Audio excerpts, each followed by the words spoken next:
나는 수도권에서 전업 일용직을 하며 살아가는 30대 새댁이다.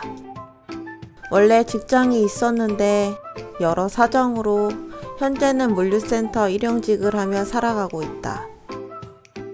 일용직 일상과 절약 브이로그 유튜브를 시작한 지 어느덧 6개월이 넘었다. 일용직이지만 나름 바쁜 일상은 계속되고 있고 직장 다닐 때처럼 마음의 조급함도 여전히 가지고 살아가고 있다. 6개월이 지난 나의 절약 일상은 잘 되고 있을까? 일단 나의 경제관은 지금의 남편을 만나기 전후로 나뉘는데 남편과 결혼하기 전에 나와 지금의 나이에 가장 큰 차이점이 있다면 지출을 하는 데 있어 예전보다 더 많이 고민하고 지출한다는 점이다. 결혼 전 나는 짠순이이긴 했지만 그 짠순이라는 기준이 먹는 것, 입는 것, 꾸미는 것에만 해당되는 짠순이로 살았다. 결혼 전엔 자취를 했는데 그때도 배달 음식보다는 장보기와 마트 구경을 즐기는 사람이었다. 아무래도 꾸민비는 결혼 전이다 보니 신경을 쓰고 살긴 해서 아주 많은 돈은 아니지만 계절이 바뀌면 매트 하나 정도씩은 사입었던 것 같다. 그런데 문제는 의식주는 절약으로 살아가면서 나의 가장 큰 문제는 바로 여행 중독이라는 병이 있었다. 회사를 다닐 때 받는 스트레스를 해소할 방법이 없어 한 번, 두 번 떠나던 여행이 나중에는 횟수도 잦아지고 여행을 안 가면 숨이 막힐 것 같았다.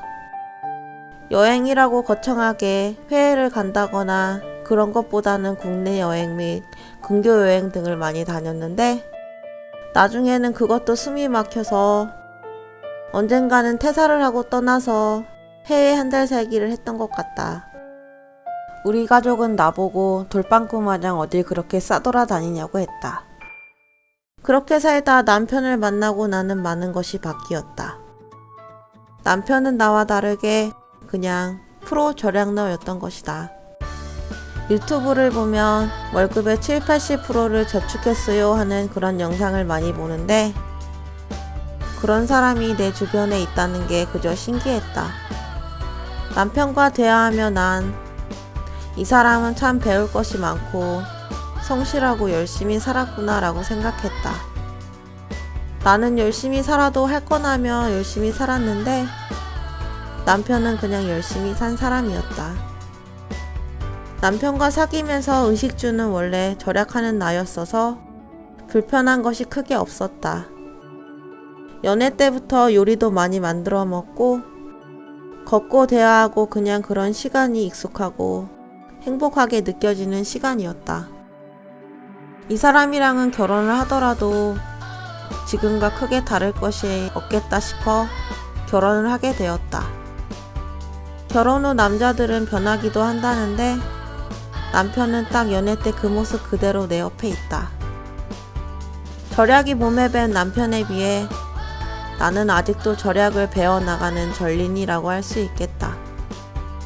한 가지 확실한 건 사람마다 절약의 기준은 다르다고 생각하는데 내가 생각하는 절약은 내가 하고 싶은 욕구를 얼마나 절제할 수 있냐, 참을 수 있냐부터 시작된다고 생각한다. 단적인 예로 나는 커피를 매우 좋아하는 사람이고 디저트도 좋아하는 사람이다. 카페에 가서 커피도 마시고 디저트를 먹고 그런 것을 좋아한다. 하지만 절약을 하면서 가장 먼저 그만하게 된 것이 바로 카페 가기이다. 그 특유의 분위기 그런 것이 좋아서 가기도 하지만 카페에 가서 커피를 마시고 빵도 먹고 하면 벌써 2만 원은 그냥 쓰는 것이다. 그래서 난 나만의 기준으로 절약을 할 때 가장 먼저 그만해야 하는 것은 카페 가기와 간식비부터 아끼는 것이 시작이라고 생각했다. 그렇다고 좋아하는 커피 안 마실 수는 없고 대신 커피 머신을 구입했고 디저트는 집에서 만들어 먹거나 냉동 생지를 사서 에어프라이기에 구워 먹는다. 절약에서 기피해야 할 것 두 번째는 배달 음식인데, 배달 음식, 일이 힘들고 지치거나 귀차니즘 때문에 배달 음식은 피해갈 수 없는 유혹이다.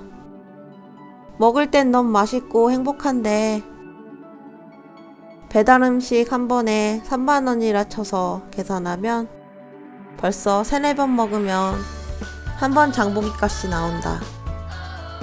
우리 집은 평균적으로 한 번 장볼 때 12만원에서 13만원 정도 지출하는데, 한 번 장보기로 2-3주 정도는 냉장고 파먹기가 가능해서 배달 음식으로 그 돈을 사용하면 너무 아깝게 느껴져 배달 음식 시키고 싶을 때마다 저 생각을 하며 최대한 안 하려고 노력하고 있다. 그리고 배달비도 따로 들기 때문에 되도록 하고 싶을 땐 포장 주문을 해서 먹고 있다. 포장 주문을 하면 3,000원 정도씩 할인해 주는 곳도 있어서 훨씬 더 효율적이다. 물론 귀차니즘은 어쩔 수가 없다. 절약의 방법은 여러 가지가 있다고 생각하는데, 누구는 단순히 먹는 것만 아낄 수도 있는 것이고, 누구는 아끼면서 할인도 받고 앱테크 등등 다양하게 더 아낄 방법을 생각하곤 한다. 그래도 가장 좋은 건 자기가 어느 정도 절제하고 실천할 수 있는가가 중요한 게 아닌가 싶다. 내가 할 수 있는 범위 내에서 하나하나 절약의 범위를 넓혀가고 있다. 욕구를 너무 억제하다 보면 스트레스를 더 많이 받아서 절약이 힘들어질 수 있으니 적당히 치팅데이처럼 자유를 한 번씩은 줘야 한다. 우리 부부도 절약을 하긴 하지만 매 순간 절약을 하다가도 우리끼리의 치팅데이를 정해놓고 살고 있다. 사실 이 부분은 남편이 내게 맞춰주는 부분이다. 남편은 유튜브에서 보는 다른 절약러들처럼 앱테크도 하고 여러 할인 정보를 알아보고 살아가고 있는데, 사실 난 앱테크에는 아직 익숙하지 않다.